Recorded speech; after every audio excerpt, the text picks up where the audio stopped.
सह वीर्यं करवावहै तेजस्विनावधीतमस्तु मा विद्विषावहै। दो पट मेरे साथ सब लोग कीर्तन बोलेंगे।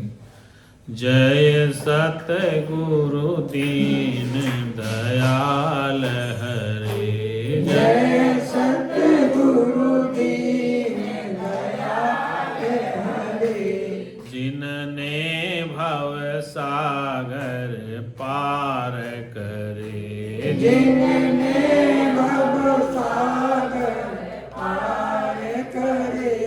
जब सुने ज्ञान के वचन भरे, जब सुने ज्ञान के वचन भरे। दुख देने वाले कष्ट टरे, दुख देने वाले कष्ट टले। प्रेम से वो सच्चिदानंद भगवान भगवान की जय। सत्य सनातन धर्म धर्म की की जय। संत समाज की जय। हर हर महादेव। अर्चनीय वंदनीय प्रातःकाल की सत्संग सभा में सकाम कर्म और निष्काम कर्म हो गया था। अब चर्चा करते हैं सृष्टि कितने प्रकार की है। सृष्टि से पूर्व यदि पंच तत्वों के स्थूल शरीर का निर्माण पर चर्चा कर लें कि स्थूल शरीर कैसे बना। ये स्थूल शरीर जो दिख रहा है हमें नाम रूप वाला, ये पंच तत्वों से बना हुआ है। ये पंचीकरण है। इसमें पंच तत्वों का मिश्रण है और पंच तत्वों के साथ इसमें 3 गुण हैं। 3 गुण के साथ इस प्रकृति के सूक्ष्म इसमें अंश है शब्द स्पर्श रूप रस गंध। 5 विशेष के साथ हैं। कर्मेंद्रियाँ ज्ञानेंद्रियाँ हैं, 5 कर्मेंद्रिय और 5 ज्ञानेंद्रिय। और एक इसके अंदर अंतःकरण है, मन है, बुद्धि है, चित्त और अहंकार है। तो इनका निर्माण कैसे हुआ? पंच तत्वों के सतोगुणी भाग से इसके अंतःकरण का निर्माण हुआ। रजोगुण से और तमोगुण से 20 शरीर में इंद्रियाँ कर्मेंद्रियाँ बनती है। अब प्रश्न आया कि ये शब्द कहाँ से आया? स्पर्श का सुख क्यों मिलता है? शब्द स्पर्श रूप रस और गंध, ये 5 विषय हैं। और यदि इन विषय नहीं होंगे, जैसे मैं जो कह रहा हूँ ये शब्द है और शब्द को ग्रहण करने के लिए आपके पास इंद्री चाहिए। और इंद्री कौन सी? कान रूपी, जिससे ज्ञान होता सुनने का। तो शब्द आकाश का गुण है। किसका गुण है? रूप है वो सूर्य का गुण है, मतलब अग्नि का गुण है। वाणी में अग्नि का गुण है। रस है वो जल का तत्व है। गंध है नासिका मिट्टी से बनता है। तो ये 5 जो विषय हमारे शब्द स्पर्श रूप रस और गंध, तो ये शरीर के साथ चिपके हुए हैं। क्या चिपके? शरीर के साथ, क्योंकि शरीर का निर्माण इनके अभाव में नहीं हो सकता है।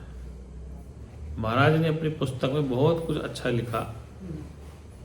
साधना उपासना के पार में, जीवन पथ के पार में, अपार के पार। एक हमारे बड़े गुरु भाई थे, नाम था रामकृष्ण परमहंस जी महाराज, गांधीनगर वाले। उनसे मेरी इस पर चर्चा हुई। जब मैं उनके पास गया तो गुरु जी पुस्तक बहुत अच्छी लिखी है। एक बिंदु गुरु जी लिख लिए थे पंचीकरण का। ये जो बता रहे हैं ये पंचीकरण गुरु जी लिखने से भूल गए, या तो कोई प्रिंट छपा नहीं, क्योंकि पंचीकरण के बगैर वेदांत समझ में नहीं आता। पंचीकरण जिससे हमारा निर्माण शरीर का होगा। तो 5 तत्वों से और 3 गुण से और अंतःकरण, चतुष्ट अंतःकरण, इंद्रिया कर्मेंद्रिया और शब्द स्पर्श रूप रस गंध, प्राण अपान समान व्यान उद्यान और 5 उपप्राण, एक कुल मिला के शरीर की संरचना है। इसकी शरीर की बनावट। अब शरीर की बनावट में हर चीज़ काम आई है। इसमें जल भी है, मिट्टी भी है, आकाश भी है, अग्नि भी है ना, और क्या? हवा भी है। तो इन पांचों के मिश्रण से ये शरीर का निर्माण हुआ है। और एक एक तत्व में पांच पांच विकार हैं। हमें कहते हैं काम को, क्रोध को, लोभ को, मत्सर को जीत लो। इनको जीतना नहीं, इनको समझना है, क्योंकि आकाश तत्व है। आकाश के विकार हैं काम, क्रोध, लोभ और मोह। ये आकाश के विकार। जल के विकार, पृथ्वी के विकार और वायु के विकार। तो जो शरीर विकारों से बना हुआ है, उस समय के लिए आप अपने इंद्रियों को, अपने कर्मेंद्रियों को संयम से रख सकते हैं। जैसे व्रत करने वाले लोग, आज हम एकादशी चावल नहीं ग्रहण करेंगे, आज अवश्य ये नहीं खाएंगे, आज सोमवार हम ये नहीं खाएंगे, तो क्या खाएंगे? उसके बदले में कुछ दूसरा खाएंगे। अन्न नहीं खाएंगे। अन्न में क्या है? बाजरा, जो ज्वार, चना इत्यादि चावल नहीं खाएंगे, दाल नहीं खाएंगे, तो उसके बदले में और कुछ खाएंगे। फल खा लेंगे, या कुट्टू के आटे की पकौड़ी खा लेंगे, कुट्टू की रोटी खा लेंगे, जैसे भी। तो उसका रूप बदलते हैं।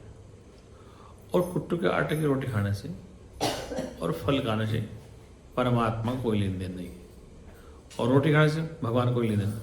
केवल अन्न खाने से अन्नमय कोश बढ़ता। क्या कहते? अन्न के खाने से या अन्नमय कोश बढ़ता। जैसा अन्न खाते हैं वैसा हमारा शरीर बन जाता है। और इस अन्न में चार चीजें आती। गीता में कृष्ण कहते हैं कि चार प्रकार का अन्न है। एक अन्न जैसे चबाने वाला, चने को चबाते हैं, गन्ने को चूसते हैं, आम को चूसते हैं, दही मटा छाछ पीते हैं, और चटनी को चाटते हैं, शहद को चाटते हैं। तो ये चार प्रकार का जो अन्न है, किसी न किसी रूप में हम ग्रहण करते हैं। अगर हम अन्न जो ज्वार बाजरा न खाएं तो फल खा लेंगे, फिर वो फल भी नहीं सोचते आज हम एकादशी है, दूध ही पिएंगे, तो दूध भी अन्न में आता है। अन्न की परिभाषा क्या है? अन्न की परिभाषा कि जिसके पीने से, खाने से, चबाने से, चूसने से इस शरीर का प्राण बच जाए। क्या बच जाए? प्राण को सुरक्षा देना ही अन्न का काम। जैसे कहते हैं कि साहब आप भोजन के बगैर तुम इतने दिन रह सकते हो, लेकिन पानी के बगैर नहीं रह सकते। फिर कहते पानी के लिए 2 दिन रह सकते हो भोजन, लेकिन तुम श्वास के बगैर 1 सेकंड नहीं रह सकते। श्वास के बगैर 1 सेकंड नहीं रह सकते। तो जितने लोग ये कर्म उपासना करते हैं, एक केवल शरीर को साधते हैं कि हम कितने दिन भूखे रह सकते हैं, और हमारी साधना कैसी, शरीर हल्का कैसे हो सकता है। दूसरी बात कि कब तक तुम साधना करोगे, पानी पियोगे, फल वगैरह खाओगे, क्योंकि अन्न तो इस शरीर में बहुत ऊर्जा देता है। और कई बार आप थक जाते हैं एकादशी का व्रत करके, सोमवार का व्रत करके। तो एकादशी से, सोमवार से, पूर्णिमासी से, अमावस्या से, या किसी भी पर्व पर यदि आप शरीर में भोजन ग्रहण नहीं करते हैं, तो आप भोजन किसे कहते? बाजरे की रोटी, गेहूं की रोटी, मक्का की रोटी, इसी को भोजन बोलते हैं। अगर आप दूध पीते तो भी भोजन है, फल खाते तो भी भोजन है, कुट्टे के आटे की पकौड़ी खाते तो भी भोजन है। तो भोजन में ही सब आते हैं। लेकिन ये मत मानो कि इनके नए खाने से भगवान मिल जाएगा, तो खाने से नहीं मिलेगा। अगर भूखे रहने से भगवान मिले तो बिहार, बंगाल बहुत गरीबी है, तो उनको जल्दी मिल जाना चाहिए था। भूखे रहने से भगवान मिल जाए तो बंगाल, बिहार में बहुत गरीबी है। और ज़्यादा खाने से मिल जाए तो जो ज़्यादा खाते हैं वो मोटी बुद्धि के होते हैं। इसलिए शास्त्र कहता है न अधिक खाना है, न कम खाना, न अधिक सोना है, न अधिक जागना है। क्योंकि उचित आहार विहार चाहिए। क्या चाहिए? उचित आहार विहार चाहिए। उचित आहार का मतलब कि जितनी निद्रा चाहिए, नींद होनी चाहिए, भोजन जितना भूख होना चाहिए, ज़्यादा नहीं खाना, अधिक नहीं सोना, अधिक नहीं जागना। कि अधिक जागने से, अधिक खाने से, अधिक पहनने से, कम खाने से, कम सोने से तो भी शरीर अस्वस्थ हो जाता है। इस शरीर प्रकृति से बना, इसको इसके हिसाब से चलना है। सहज पकै सो मीठ हो। सहज योग का मतलब क्या है? सहज योग में किसी भी प्रकार का हठ योग नहीं होता है। क्या नहीं होता है? हठ योग सहज में होता है कि जैसे हम प्राण को रोकेंगे, श्वास को रोकेंगे, श्वास भर के यहाँ हृदय कमल में रोकेंगे, तो कितने समय तक रोक सकते हैं? आधी मिनट, 1 मिनट तो बड़ा मुश्किल योग रोकता है। श्वास खींचा अंदर और यहाँ भर लिया हमने, कान बंद कर लिए, तो कब तक खींचोगे? फिर आधी सेकेंड, आधी मिनट, पौन मिनट के बाद आप घबरा करो और श्वास बाहर निकाल दिया कि अब अंदर नहीं लेना, तो कितने समय रह सकते हो? करके देख लेना। श्वास अंदर लेना, रोक लेना, बाहर नहीं निकालना है। आप घड़ी में टाइम देखना 30-40 सेकंड लास्ट, और ज़्यादा तो अभ्यास है तो 1 मिनट कोई कर सकता है, नहीं तो घबराहट हो जाएगी। और यदि श्वास को बाहर निकालना, अंदर नहीं लेना, तो कब तक रख सकते हैं? श्वास को हमने बाहर निकाल दिया, अंदर नहीं लेना, तो कब तक ले सकते? कहने का तात्पर्य कि श्वास को बाहर लेना, श्वास को अंदर खींचना एक सीमा है। अगर आप लगातार अभ्यास करते हैं, जैसे किसान के घर में भैंस का बच्चा है, अगर किसान की आदत पड़ जाए इसको डेली उठा के दूध पिलाना, उस डेली बच्चे को ले जाता नहीं, तो उसकी हैबिट बन जाती है उसका वजन उठाने की, उस बच्चे का वजन उठाने की आदत पड़ जाती है। लेकिन एक समय बाद वो भारी हो जाएगा तो नहीं उठेगा उससे। छोटा बच्चा उठा सकता है, और यदि वो बच्चा साल भर का हो गया तो फिर नहीं उठेगा। अभ्यास है, ऐसे प्राणायाम का भी अभ्यास है, योग का भी अभ्यास। लेकिन योग और प्राणायाम हठ योग में ना आवे। यदि हठ योग में आते हैं तो शरीर को कष्ट होता है, शरीर में कष्ट होगा, पीड़ा होगी, तो आप उस श्वास को नहीं रोक पाओगे, प्राण को नहीं रोक पाओगे, आसन पर नहीं बैठ पाओगे। आपके घुटनों में दर्द है, मैं को लगाओ पद्मासन, आपके घुटनों में दर्द है, पद्मासन से बैठो, आप आसन से बैठ हिलो मत। तो मतलब कि वो आसन जबरदस्ती लगाया जा रहा है, लेकिन उस आसन में जो दर्द हो रहा है, सब आपकी वृत्ति सत्संग में नहीं है, आपकी वृत्ति तो उस दर्द में पहुंच गई। इसलिए कहते सरल आसन होना चाहिए। सुखासन मतलब जिस आसन पर आप आराम से लंबे समय तक बैठ सकें, आसन ऐसा हो जिससे कि आप लंबे समय तक बैठ सकें। प्राणायाम ऐसा हो जिससे आप आराम से कर सकें। हठ योग से प्राणायाम करेंगे शरीर में कष्ट होगा, फेफड़े में कष्ट होगा। इसलिए हठ योग से परमात्मा नहीं मिलता। इसलिए संतों ने कहा कि हठ योग को छोड़ो, सहज में रहो, श्वास को ऑटोमेटिक आने दो और जाने दो, उसको रोको मत, अवरोध पैदा मत करो। योगी लोग अभ्यास करते हैं, श्वास को रोकते हैं, खींचते हैं, हृदय कमल रोकते हैं, बाहर निकालते हैं, फिर खींचते हैं, फिर नाभि में लेके हृदय कमल लाते हैं, कहीं श्वास को नाभि में ला के रोकते हैं। तो रोकना, निकालना, रोकना, निकालना, ये अभ्यास है योगी का। श्वास को खींच के यहाँ पर फेफड़े में लाना, कहीं श्वास को खींच के नाभि में लाते हैं, नाभि से ऊपर ले जाते हैं। तो श्वास को खींचना और श्वास को रोकना, बाहर निकालना और अंदर लेना, तो ये एक नियमित अभ्यास है। क्या है? आगे इधर। तो इसलिए श्वास का नियमित अभ्यास है, इसलिए ये सहज है, कठिन नहीं करना चाहिए, सहज है, सहज अभ्यास है, इसलिए सहज अभ्यास करना चाहिए। इसलिए शास्त्र में कहा गया है कि हमेशा शरीर को सुखासन से, सरलता से बैठना चाहिए। क्या? सुखासन सरलता से बैठना चाहिए। क्योंकि यदि हम इस शरीर को कष्ट देते हैं किसी आसन के द्वारा, किसी प्राणायाम या योग के द्वारा, तो सहज में तो हमारा काम चलता रहेगा। लेकिन जब हठ योग करेंगे, जबरदस्ती करेंगे, तो उससे क्या होगा? शरीर में कष्ट होगा, फिर आपकी चित्तवृत्ति भंग हो जाएगी। क्या? मैंने कहा कि तुम आसन ऐसे बैठोगे, सीधे बैठोगे, और आपके कमर में दर्द है, आपके घुटनों में दर्द है, तो आप 10-5 मिनट बैठ जाओगे, उसके बाद पैर को हिलाना पड़ेगा। इसलिए ये हठ योग है। इसलिए हठ योग से परमात्मा की सिद्धि नहीं होती। और हमने कहा कि आहार विहार से भी, हाँ, भोजन ऐसा हो जो सुपाच्य हो। सुपाच्य का मतलब जिसके खाने से आपके शरीर में किसी प्रकार कष्ट न हो। यदि हम तला भुना भोजन ज़्यादा ग्रहण करते हैं तो पाचन क्रिया भी खराब हो जाती है और हमारा सारा सिस्टम खराब। इसलिए भोजन सहज, सरल होना चाहिए। योग में सिद्धि के लिए कहा गया, योग सिद्धि के लिए, कि वह भोजन क्या करें? सरल भोजन, सात्विक भोजन, जिसमें अधिक मसाले तेल ना हो, सिंपल भोजन हो।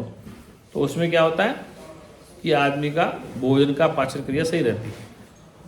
और जब पाचन क्रिया सही होती है तो भोजन की प्रक्रिया सही होने के बाद आपका मन भी, चित्त भी प्रसन्न रहता है। अगर भोजन का सिस्टम खराब है, अपच हो रहा है, पेट में गंदगी सफाई नहीं, तो आपका मन भी विचलित होगा। इसलिए भोजन भी सात्विक हो और आहार ऐसा हो सुपाच्य केवल जो आराम से पच जाए। देखो अधिक तेल मसाले सुपाच्य नहीं होते हैं। जितना हम सलाद फल इत्यादि लेते हैं उतना भोजन हमारा सही डाइजेस्ट होता है। इसलिए ये जो प्रक्रिया आपको बता रहा हूँ योग की और भोजन की, आहार विहार, ये योगी के लिए आवश्यक है और साधक के लिए भी आवश्यक है और ज्ञानी के लिए भी आवश्यक है। लेकिन इनसे किसी प्रकार का ज्ञान से कोई लेन देन नहीं। ये तो शरीर की शुद्धता है, मन और चित्त बुद्धि को ठीक रखने के लिए अभ्यास है। जैसे कि आपको निद्रा कम आवे, निद्रा ज़्यादा ना आवे, रात को अनिद्रा न हो, क्योंकि जब बदहजमी होगी तो अनिद्रा होगी, भोजन सुपाच्य होगा तो आपको नींद अच्छी आएगी। इसलिए ये आहार विहार बताया है केवल शरीर को ठीक रखने के। और शरीर ठीक है आपका, स्वस्थ है, तो मन भी स्वस्थ है, चित्त भी ठीक है, बुद्धि भी ठीक है। क्योंकि पहला सुख निरोगी काया, ज्ञान बाद में है। पहले सुख निरोगी काया है तो ही आप सत्संग में मन लगाएंगे। अजय जब भी मंत्री आया था अपने, वो मंत्री और बीमार, अब वो सत्संग लगाए फेफड़ों तक, उसको भयंकर पीड़ा है भाई, उसके फेफड़े मुझे लग रहा कैंसर है। अब उसे कहते तुम सत्संग सुनो, नहीं सुन पाएगा तो उसकी तो पीड़ा का सुन तो लेगा, वो पड़ा हुआ लेटा सुन लेगा, लेकिन उसकी पीड़ा तो शरीर की। जबकि सत्संग सुना उसने, बहुत समझदार भी है, ज्ञानी भी, समझ, कोई दिक्कत नहीं, बहुत पुराना शिष्य गुरु जी का। लेकिन समस्या क्या है कि शरीर की पीड़ा को तो ज्ञानी भी सहन करता है और अज्ञानी भी। तो कहते कि ज्ञानी काटे ज्ञान से, अज्ञानी काटे रोई। ज्ञानी तो ज्ञान से काटना है, उसको पता है ज्ञानी को इस शरीर में कष्ट पीड़ा होगी। अज्ञानी रोता है, यार ऐसा क्यों हो गया मेरे साथ, ऐसा क्या हो गया मेरे। अरे भैया तुम्हारे साथ नहीं हो, ये ऋषि मुनि देवी देवताओं के साथ भी होता है। क्योंकि जिसका बनना और बिगड़ना निश्चित है। जो वस्तु बनी है किसी प्रक्रिया से तो उसका नाश भी निश्चित है। तो ज्ञानी तो निश्चिंत है कि जिस शरीर का निर्माण हुआ है तो एक न एक दिन किसी भी प्रक्रिया से उसका विनाश होना निश्चित है। इसलिए ज्ञान की दृष्टि में तो शरीर का ठीक होना भी आवश्यक है और मूर्ख की दृष्टि में शरीर का ठीक होना बेकार है। वो मूर्ख शरीर को ठीक रखेगा लेकिन सत्संग का लाभ नहीं ले पाएगा। इसलिए सत्संग का लाभ लेने के लिए बिनु सत्संग विवेक न होई, राम कृपा बिनु सुलभ न सोई। बिनु सत्संग विवेक न होई, बिना सत्संग को सुने बगैर विवेक नहीं हो सकता। विवेक का तात्पर्य है होश में जीना, समझदारी। होश से क्या है, बेहोशी में संसार में जीते हैं तो दुखी होते हैं। होश यही है कि मैं कौन हूँ, इस बात का पता करें, तब तो तुम होश में हो। और अपने को नहीं जाना तो जीवन बेकार, बेहोशी में। और बेहोशी वाला जिंदगी सुख नहीं देता है। बेहोश में प्राणी दुखी होता है। आप रास्ते में चल रहे हैं, अंधेरा है, गड्ढे हैं, यदि आपके पास बैटरी है, टॉर्च है, रोशनी है तो आप रास्ते को तय कर लेंगे। और अंधेरा है तो कहीं भी गड्ढे में गिर जाओगे आप, कहीं हाथ पैर टूट जाएंगे अंधेरे में। इसलिए कहा है कि होश में जीना आवश्यक है। होश कैसे आएगा, जब बहु काल करो सत्संगा, कि बहुत समय तक आपको महापुरुष के सानिध्य में रहकर सत्संग का लाभ लेना पड़ेगा।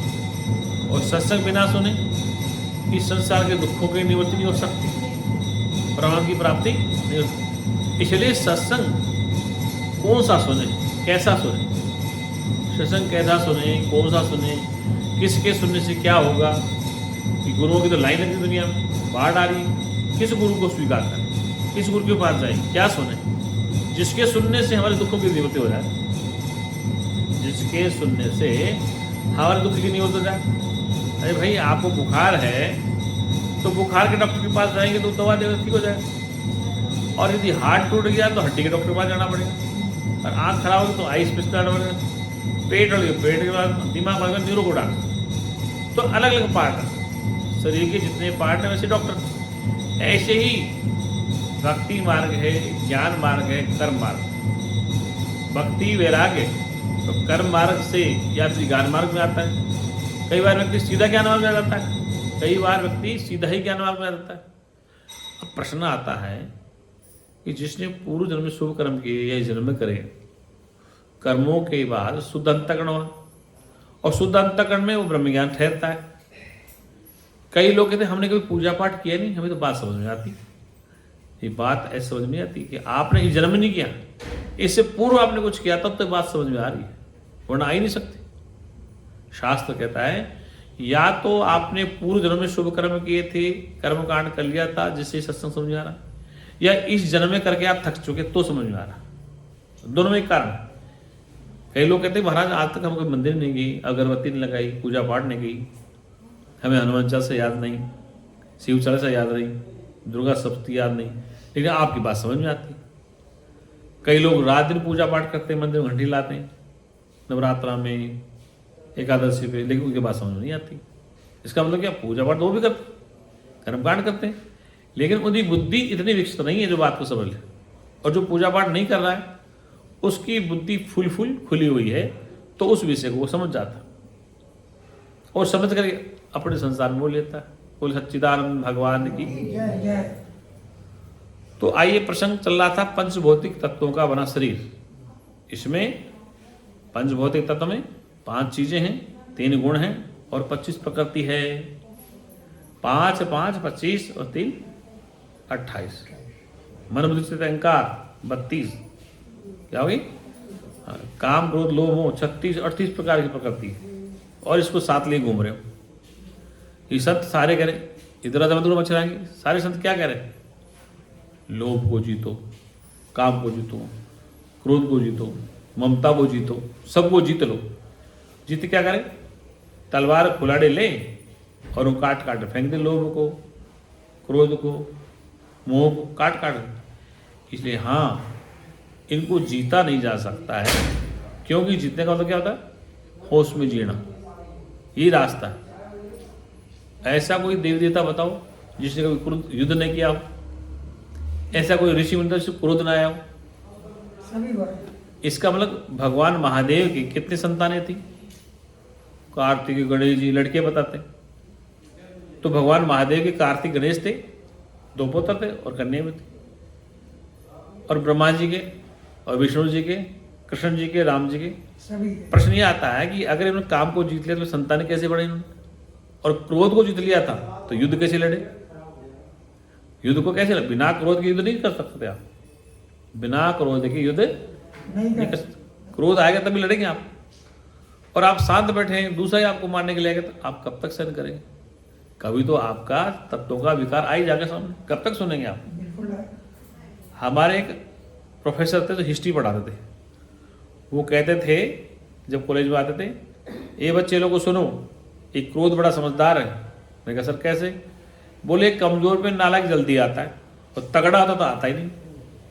कमजोर पे गुस्सा, तो आपसे कमजोर हो ना क्लास में स्टूडेंट, तो उसको अभी मार दो, वो तगड़ा तो आता है नहीं। जैसे वो गुस्सा समझदार है ना, कि मुझे कब करना, क्या करना, कि कमजोर लड़का हो तो बराबर उसको पीटने को तैयार है, और थोड़ा तगड़ा तो गुस्सा आएगा नहीं। इसका मतलब कि क्रोध भी समझता है कि किस समय आना, किस समय और कितना आना। कमजोर आदमी को ताकतवर आदमी तुरंत मार देगा और वो कमजोर चीख के रह जाए। गुस्सा तो आ रहा है उसको, लेकिन मुकाबला नहीं कर रहा। इसलिए न तो क्रोध उसने जीता जो मारा, और न उसने जो सहन कर रहा है। वो सहन इसलिए कर रहा है कि ज्यादा अन्य पिटाई हो जाए, जब क्रोध उसको भी आ रहा है। क्रोध उसको भी आ रहा है, पिटने वाले को और पिटने दोनों क्रोध आ रहा है। कहने का तात्पर्य है कि जो तत्वों से बने शरीर हैं, इनमें 25 विकार हैं, ये इसके साथ जुड़े हुए हैं। लेकिन होश में आने का मतलब इनको समझना है। एक फैक्ट्री में कपड़ा बुनता था। क्या बुनता था? कपड़ा बुनता था। तो एक दिन क्या मशीन बेकार हो गई, जैसे हमारा सबमर्सिबल 2 दिन से खराब पड़ा है, यात्री आ रहे हैं, पानी की व्यवस्था खराब हो रही, बड़ी मुश्किल से आज 1-1.5 बजे मोटर लगी है, तब जाके टंकी में पानी भरा। अब वो कैसा भी मजबूर से उसको बुलाया, मिस्त्री को पैसा दिया, वो फटाफट मोटर चलाया। तो आवश्यकता थी, वो जैसा मांगा उतना देना पड़ा। ऐसे मील बंद हो गई कपड़े की, और कपड़े सारे फोरमैन सब लग गए, कपड़ा नहीं बुन रही मशीन। परेशान हो गए। 2 दिन 3 दिन से मील बंद पड़ी है, लाखों करोड़ों का शेड का नुकसान हो रहा। तो किसने कहा भाई वहाँ पर एक इंजीनियर रहता, उसको बुला के लाओ, वो ठीक करेगा। तो उसको इंजीनियर को बुलाया गया। तो इंजीनियर ने पूछा क्या है, और ऐसे बोले साहब ये कपड़ा नहीं बुनना, मशीन धागा जाता है, ये धागा बुनती नहीं मशीन। तो मशीन चलाओ, और मशीन चलाई 2 बार, मशीन की स्पीड देगी, कहाँ धागा छोटी वो देगा। फिर एक हथौड़ा हो गया, मेरे को क्या दिया, हथौड़ा। मशीन चलाई और उस हथौड़े को एक जगह मार दिया, एक टूल भी मार दिया औजार, और जैसे ही मारा उसने धागा बुनना चालू कर दिया। खुश हो गए। सेठ ने पूछा पैसे कितने, बोले 20,000 रुपये दो। सेठ बोला 20,000 रुपये एक हथौड़ा मारने के? क्या एक हथौड़ा मारने के 20,000 रुपये? बोले हाँ। तो बोले 3 दिन में तुम मार लेते हथौड़ा। 3 दिन हो गए, मिल को बंद हुई है, लाखों का नुकसान हो गया। बात हथौड़े की नहीं है कि एक हथौड़ा मारा, मेरा दिमाग ये कि हथौड़ा कितनी ताकत से मारना, किस पुर्जे में मारना, कितना मारना, इसकी कीमत है।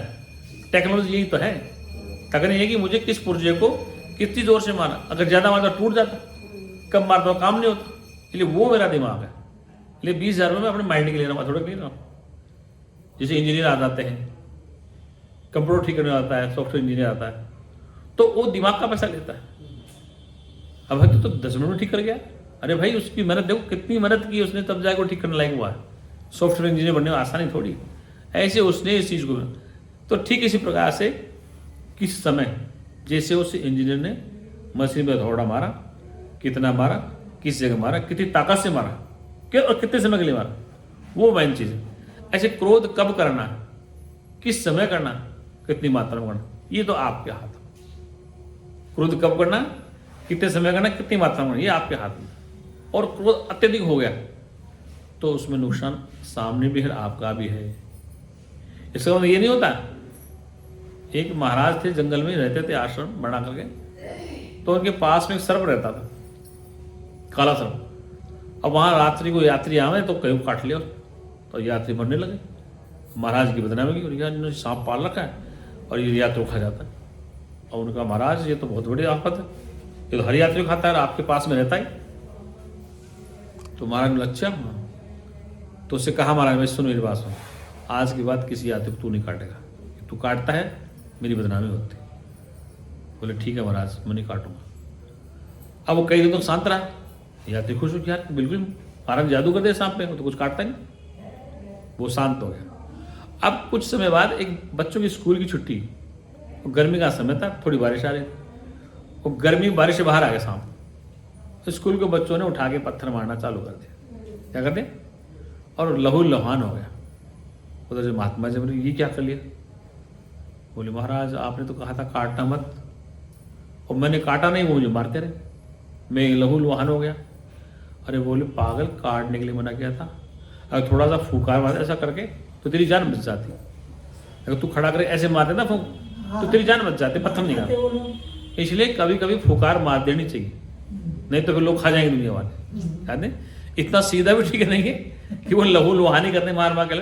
तो कभी कभी ऐसे सांप के फुकार मारने से आपकी व्यवस्था कंट्रोल है। वो सच्चिदानंद भगवान। सत्यम ज्ञान अनंतम ब्रह्म, सत्यम ज्ञान अनंतम ब्रह्म, सत्यम ज्ञान अनंतम ब्रह्म, सत्यम ज्ञान अनंतम ब्रह्म, सत्यम ज्ञान अनंतम ब्रह्म, सत्यम ज्ञान अनंतम ब्रह्म, सत्यम ज्ञान अनंतम ब्रह्म, सत्यम ज्ञान अनंतम ब्रह्म, सत्यम ज्ञान अनंतम ब्रह्म, सत्यम ज्ञान अनंतम ब्रह्म, सत्यम ज्ञान अनंतम ब्रह्म, विज्ञानम आनंदम ब्रह्म, विज्ञानम आनंदम ब्रह्म, विज्ञानम आनंदम ब्रह्म, विज्ञानम आनंदम ब्रह्म, विज्ञानम आनंदम ब्रह्म, विज्ञानम आनंदम ब्रह्म, विज्ञानम आनंदम ब्रह्म, विज्ञानम आनंदम ब्रह्म, प्रज्ञानम आनंदम ब्रह्म, प्रज्ञानम आनंदम ब्रह्म, विज्ञानम आनंदम ब्रह्म, विज्ञानम आनंदम ब्रह्म, प्रज्ञानम आनंदम ब्रह्म, प्रज्ञानम आनंदम ब्रह्म, विज्ञानम आनंदम ब्रह्म, विज्ञानम् आनन्दम् ब्रह्म आनन्दं परमानन्दम् आनन्दं परमानन्दम् आनन्दं परमानन्दम् आनन्दं परमानन्दम् आनन्दं परमानन्दम् आनन्दं परमानन्दम् आनन्दं परमानन्दम् आनन्दं परमानन्दम् बोल सच्चिदानंद भगवान की जय।